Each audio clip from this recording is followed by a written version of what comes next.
সর্বশেষ যে লোকটা জান্নাতে যাবে তাকে আল্লাহ তাআলা জাহান্নামের আগুনে পোড়াতে পোড়াতে ছাই বানিয়ে ফেলবে।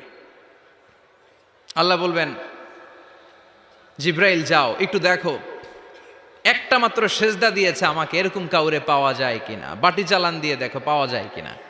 খুঁজে খুঁজে কাউরে পাবে না। আল্লাহ বললেন আবার দেখো, খুঁজে খুঁজে একজনকে পাবে, সামান্য ইমানের ছিটে ফোঁটা তার অন্তরে ছিল। আল্লাহ বলবেন যেহেতু ছিটে ফোঁটা আছে, অনেক মায়ের খাইছে, ওকে বের করে জাহান্নাম থেকে বের করে একটা নির্ধারিত দূরত্বে রেখে দাও। রেখে দেয়া হবে, কিন্তু জাহান্নামের আগুনের লেলিহান শিখাতে তার গা ঝলসে যাবে। সে আল্লাহর ডেকে বলবে, মাবুদ তোমার কাছে আমি কিছু চাই না,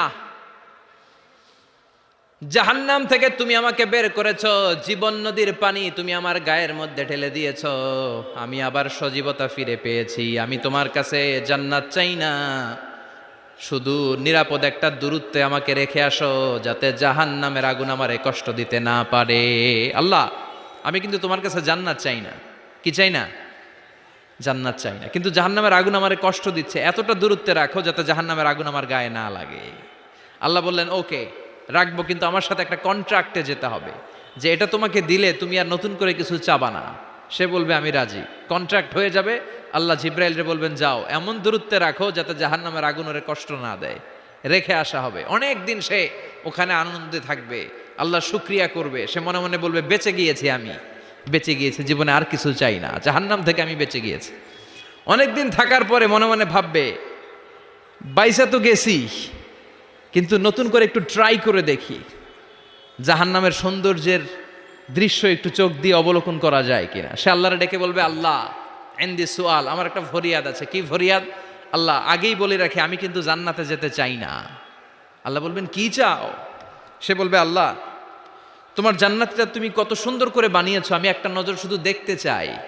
জান্নাতের দরজার সামনে নিয়ে যদি আমারে বসিয়ে রাখো, দ্যাটস ইনাফ, আর কিছু চাই না, শুধু জান্নাতের দরজার সামনে।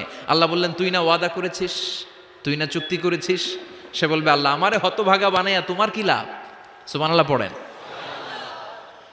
আমারে তুমি হতভাগা বানিও না। আল্লাহ বলে ঠিক আছে, আবার সিগনেচার কর যে জান্নাতের দরজার সামনে বসিয়ে দিলে আর কিছু চাবি না। সে সিগনেচার করে বলে আমি চাবো না। আল্লাহ বললেন জিব্রাইল বেচারারে ধরে জান্নাতের গেটের সামনে বসায় দে। এবার জান্নাতের গেটের সামনে বসে বসে জান্নাতের সৌন্দর্য দেখা শুরু করবে। সুবহানাল্লাহ। এমন সৌন্দর্য যেটা চোখ দিয়ে কেউ দেখে নাই, কান দিয়ে শোনে নাই, ওই সৌন্দর্য চোখে দেখে, কান দিয়ে আওয়াজ শোনে, মাগার ভোগ করতে পারে না। অন্তরে জ্বালা আছে না নাই? এয়ার কন্ডিশনের রুমে ঢুকতে না পারলেও এয়ার কন্ডিশনের